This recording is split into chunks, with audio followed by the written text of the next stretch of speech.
Welcome back to RGR, folks. It's another week. Some things changing around the NFL, and particularly with the Chiefs. Dan Harms is back after what was, I thought, a great film review that you did the other day. Thanks for knocking that one out, folks. If you haven't seen it yet, it's up there on the defensive ends. There's a couple of guys that are going to make some noise this year, I think. How do you feel about them?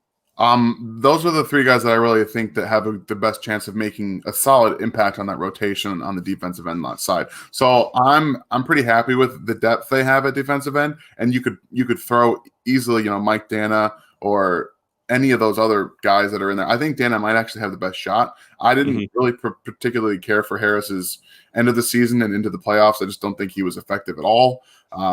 And then who's the other guy that they really – Tim Ward, who's never played a snap, and they just seem to be really high on. I don't know. I feel like Dana fits the style of outside-inside rusher that can play everywhere. So we'll see. But those three guys I feel really comfortable with having them in a rotation. So yeah. I like being able to look at those guys, and I appreciate the commenter who suggested it was a good idea.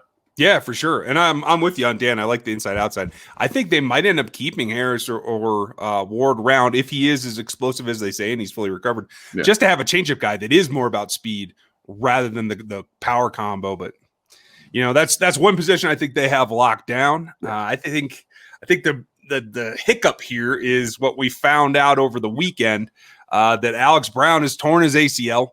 What was a really thin position group is now thinner. That's troublesome, right? Yeah, it's definitely it's a big issue, and we've talked about it like all off season. Yeah, they didn't want to attack it early in the draft. They waited till the end of the draft, and they were going to throw some bodies at it. And now we're sitting in a position where we have two rookies who haven't played a snap in the NFL, could have to play a lot more snaps because Bashaud Breeland is probably going to be suspended, and then you've got Ward, Fenton, and a bunch of guys that haven't played very much. So there's the list. Yeah, exactly. You got two guys that have played snaps in the NFL, like at a reasonably productive level. Ward's entering his second year as a starter. Yeah, it's an extremely young, volatile position, and the Chiefs just didn't feel like they needed to attack it with more bodies and veterans. So I personally wouldn't mind seeing a Keith Reeser back on the roster. I think he could. Obviously, he's got a little bit of experience in playing in the AAF. He played pretty well from everything that we saw there. He was on the roster in training camp, but he unfortunately got hurt. So maybe this brings back more guys that end up getting hurt again. It's such a volatile position. And I mean, what do you think they're going to end up doing? That's my issue with Reeser is I think we've seen his best play, and it wasn't at the NFL level, and he's consistently hurt. I wouldn't take a risk there. I think some veteran might sign for a decent deal, probably not a vet min, but you could probably get, like we said a couple of weeks ago, one of the guys that's out there in the cold right now. Yeah, $4 or $5 million contract might have to be spent, but if you do, you get somebody with experience. I don't know. I think honestly, the guy that I'm most intrigued by at this point because of this injury is Lavert Hill. I thought he was an outside chance to make the roster before. Unless they go and spend some money on somebody that can start, I think this pretty much solidifies him as somebody with upside that's going to be a special teamer that might get a chance to play eventually as backup. Yeah, and having that experience playing as a corner who's probably best days in the NFL will be at the slot or safety is going to help him in this early spot in the season. There's just like we've said, the injuries are going to be so rampant, and unfortunately for the Chiefs, that it's hit them in a spot where they really couldn't afford to have another guy miss a full season. Even though Alex Brown didn't really project to be a starter or a really high level contributor at the corner, it's depth, and depth in this season is going to mean more than anything, and they just don't have it at corner. So maybe that's a big reason they've got $14 million in cap space right now. They've got options in the free agent market, and where now they can bring guys in and get those physicals done. So they definitely have some room to maneuver with the money, and that's definitely something that Veach had to have looked at going into this season, just needing to have some spare change in case this were to happen, and it's already hitting them. Yeah, I mean, you're absolutely right. I think Veach is very aware of knowing that he's going to have a couple of things that are going to come up. I thought you did a great job with the quick reaction for Travis Kelce's deal. That ate into a little bit of the cap space. But it was something, folks, that I was not able to do that night, and Dan got it, and then we got behind on release schedule, and So it was my fault that it came out late, but hey, he nailed it anyway. It's fun. That should definitely be something going forward that on either end gets put up rather quickly in these live reaction things, and not so much live reaction when it's a couple days late. But things happen, and the fact that we got it out there, it was fun. I'm hoping that we can do that a little bit more often, and it'll be more useful during the season. So, and maybe we'll get you doing a little bit more too. I know you've got like no time to do any of that stuff, but it's tough. we'll find some time in the weekend to get your face up there too. So yeah, it'll be fun. I appreciate it though, and I know folks are digging your analysis, and folks, we really appreciate that. It's becoming one of those things, like Dan said, it's hard to balance everything. What we're going to turn to, at least what I'm going to turn to soon, is looking at projection, looking at what the future holds and who might be the answer at some different things. I've got a couple of tricks up my sleeve, so be prepared for that. But that's all stuff that takes time pre-planning, and then we put it up. So bear with us as the training camp stuff comes on you fast. But other than the corner position, we're going to have to see how it plays out. My boy Snead, I think, is going to get a lot of looks real quick now. Yeah. Other than that, how do you feel about the way that it's shaping up on the defensive side of the ball? Yeah, I'm pretty happy. I mean, obviously you've got linebacker, which is going to be a question mark regardless of what Willie Gay does, because you have Anthony Hitchens and Damian Wilson as the two other starters in the 4-3. They're probably going to play mostly in nickel, so that'll drop down to Gay and whoever else. I'm not sure who they're going to have. I would imagine it would be Wilson just because he has a bit more range than Hitchens does, but I don't really know at this point. They might just throw a couple bodies out there. But the defensive front is going to be a force, and you match that with the two safeties in the back. We're probably going to see Thornhill, I would say earlier rather than later in the season. I definitely think that he's closer to coming back than he is needing more rehab done. So I haven't seen much on his progress in that instance. They just started their padded workouts and stuff like that. So I would hope that he gets in some of those soon. But I definitely think that the defensive front is going to be one of the best in the NFL, especially in terms of not just production, but I'm thinking that this rotation could really save a lot of those injuries and keep guys fresher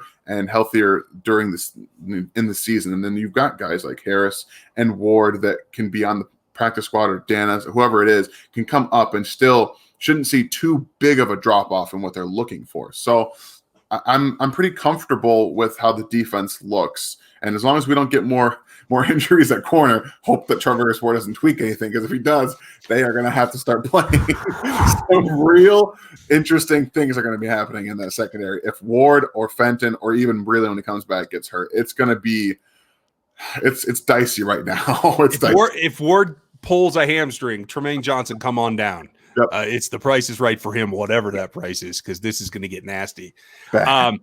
Going back to Juan Thornhill, you saw one picture of it. If you really dug through some of the publicity photos, the galleries that the Chiefs and the two photographers that are allowed to practice are able to put out, I'll tell you this. I know he's working on the side. He's doing all that stuff, and all the other guys that are having little tweaks or whatever. Evidently, on Sunday, Eric Fisher had a concussion protocol, so move over to the side, work with Juan and the trainers. Okay, Juan looks thicker to me, and I like it.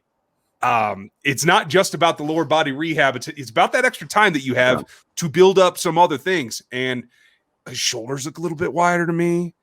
His delts and his pecs look a little bit better. Like, I love that fact, because he's got the instincts to come downhill and wallop somebody. Now he's got a little more beef behind him, and I dig that.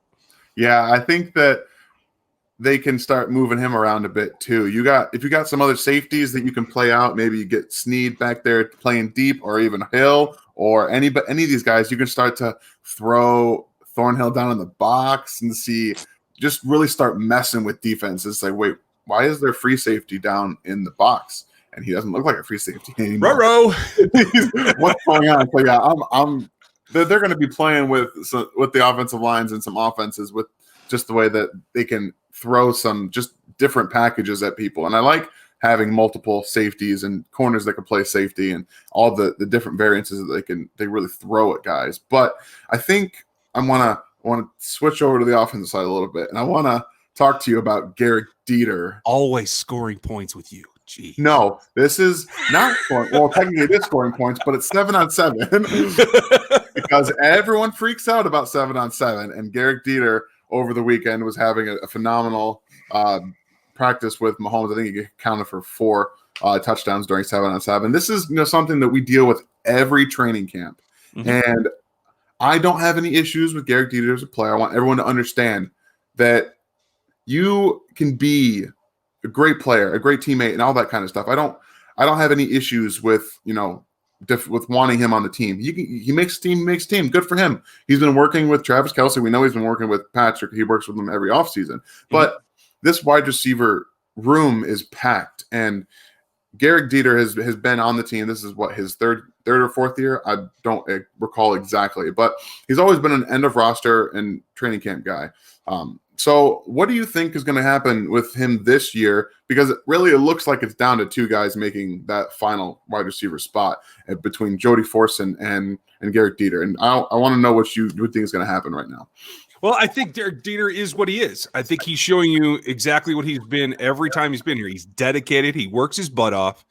I just don't think that the high-end talent is there. And if you're not somebody that can put out and make big plays on special teams, you're always going to be up for grabs in your competition, right? Here's what it comes down to for me, and I think we both agree that Pringle's 5 right now and might even push for 4 eventually. I think that could be happening, if not this season, definitely next. But I think Fortson has bigger upside.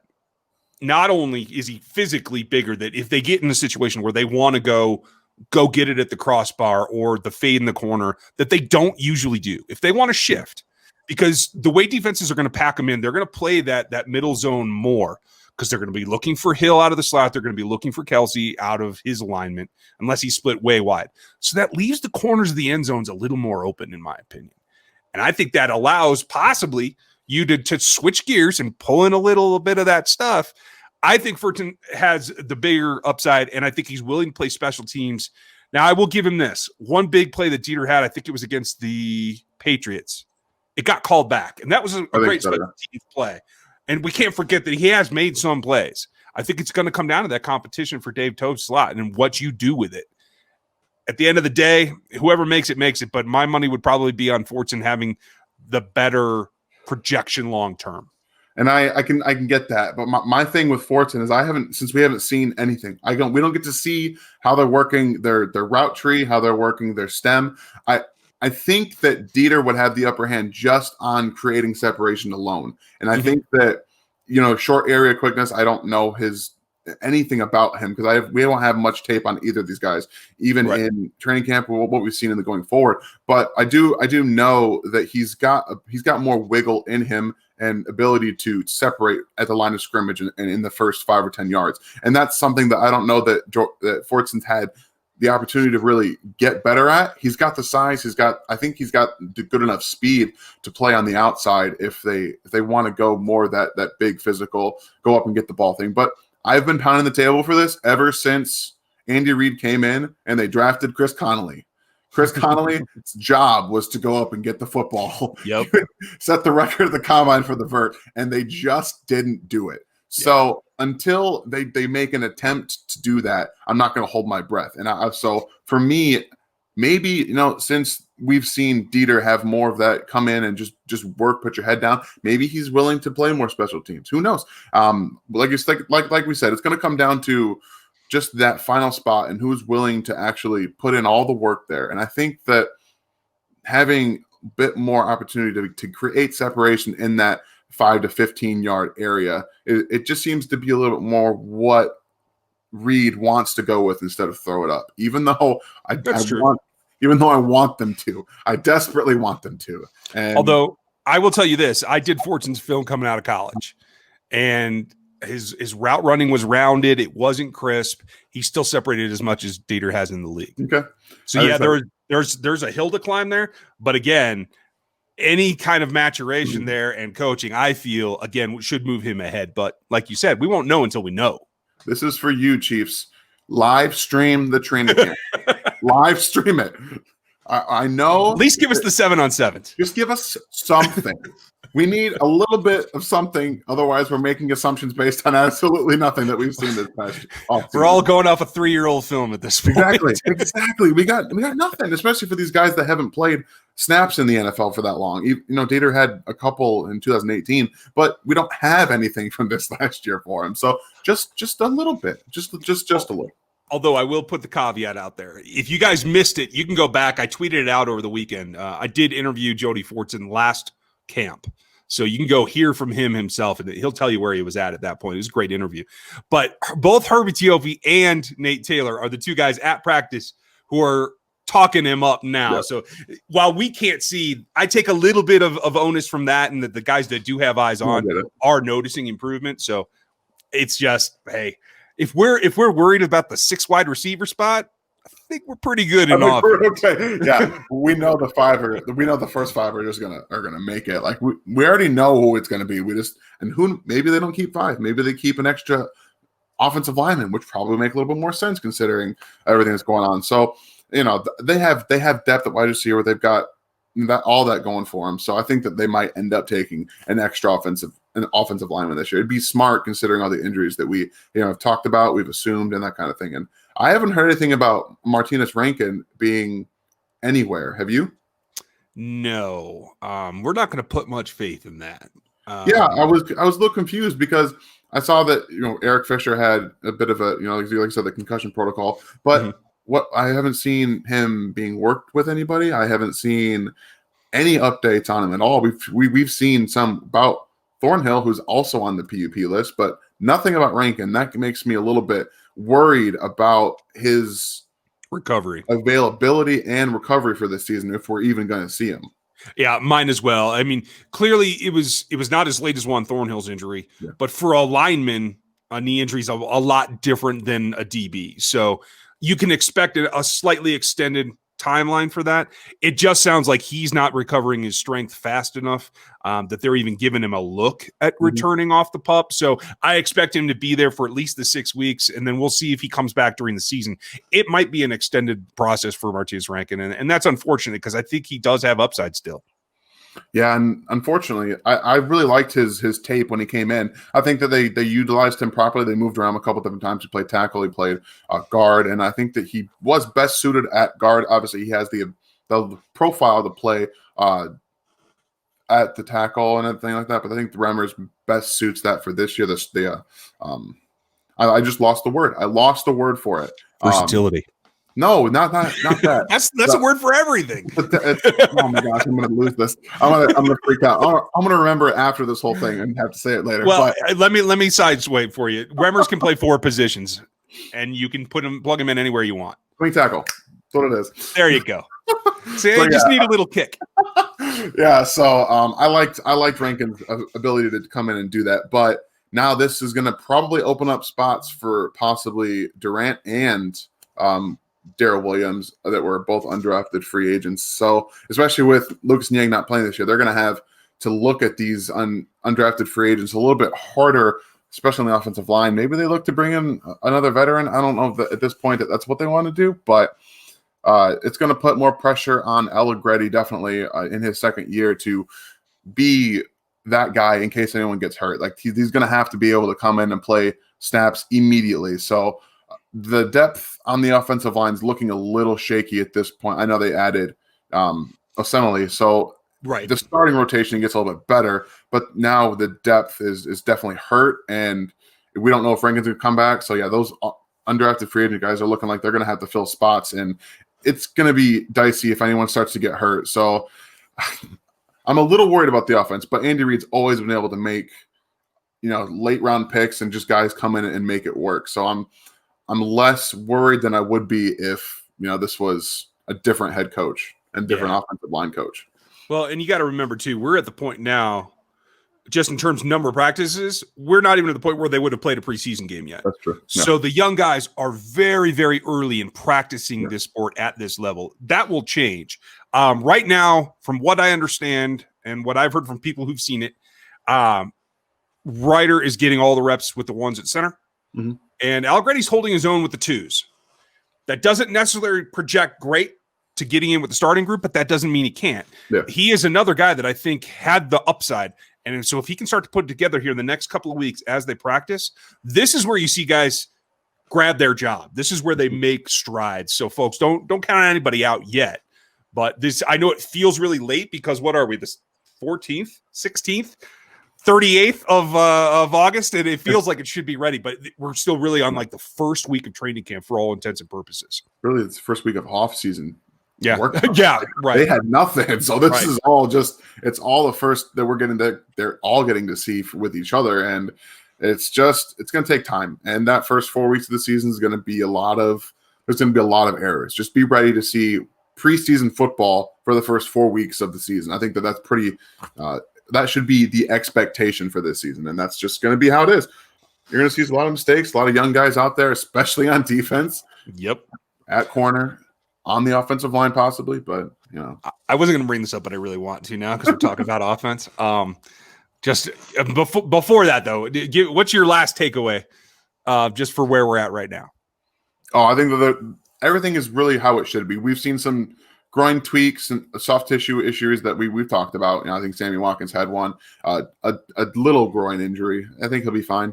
I'm not too worried about anything like that, especially for guys that are going to their third season in the offense. He doesn't need the reps, so he'll be fine to start the season. And this offense with Clyde Edwards-Helaire, who's taking the majority of the number one snaps, as I figured he would, is going to just – it's not going to be fair. That's all. It's just not going to be fair, guys. As long as they can deliver the ball. Looks like Pat's doing some new pitch techniques, which I love that. Yeah. And what I'm hearing is that they're getting more interesting with the running back layouts. Good. And it looks like Sherm's getting some H-back lineups, which I really dig. So, I mean, there's going to be such an emphasis for every defense to come in here and try to do something strange to stop the passing game. With guys that can catch the ball like Clyde and Sherman, you can literally run from a classic I set, split everybody out and run 5 wide if you want, or the opposite. So I'm really excited about that. And I wasn't going to let that out of the bag yet, but we'll see what comes this week. I just finished up my Darrel Williams review at Arrowhead, guys, and there's a play that I saw during his film. He's out wide, actually running a route against a linebacker, and he just kills him. He kills him to the inside, and Mahomes just misses him in the end zone. Just Andy, let's do a little bit more running backs out on the outside, please. Just get a matchup against the linebackers and just have so much fun. There's nothing they can do. There's nothing. Yeah. I mean, especially, I think I like Darrell between the tackles better than trying to hit the edges. Yeah, exactly. That's comfortable in between the walls, right? But he's great in space on the receiving. So, like, it's not even that. You can line him up as a single back and then split him out because, like you said, he can attack safeties too. We've seen him beat them. So I'm excited about where it's going, and we'll check in with you guys again next week after we hear a little bit more about practice. We have film coming. I'm going to do a quick film study on somebody that I think is in position to make a bigger impact than we're giving him credit for right now. I'm sure Dan will have something interesting. Do you know what it's going to be yet this week? I think I'm going to do the backup running backs. I just did the Darrell one. I think that they're all going to have some playing time, so I might just put one together of all of them just to give you guys a really showcase of what we're going to see behind Patrick Mahomes this year. So that should be fun. Yeah, so we'll have a couple of those. Things are going to ease around, so keep your eyes peeled. We'll have content for you all week, and we'll try not to overload you with things like Hard Knocks that you don't really care about. But I care about it, so it's fun. Hard Knocks is fun. If I'm going to talk about it anyway, I might as well talk to a camera, right? But folks, thank you. Welcome to Chiefs Kingdom. If you're new, because I know there's a ton of you that are just getting on the train. I know it's a little late after the Super Bowl, but hey, I think you have a few more in your future. So, Dan, thanks for all of your time. I hope you're doing well. Oh, I'm doing great. Thanks, man. I appreciate it. Rock and roll, folks. We will talk to you next time. Have a good week.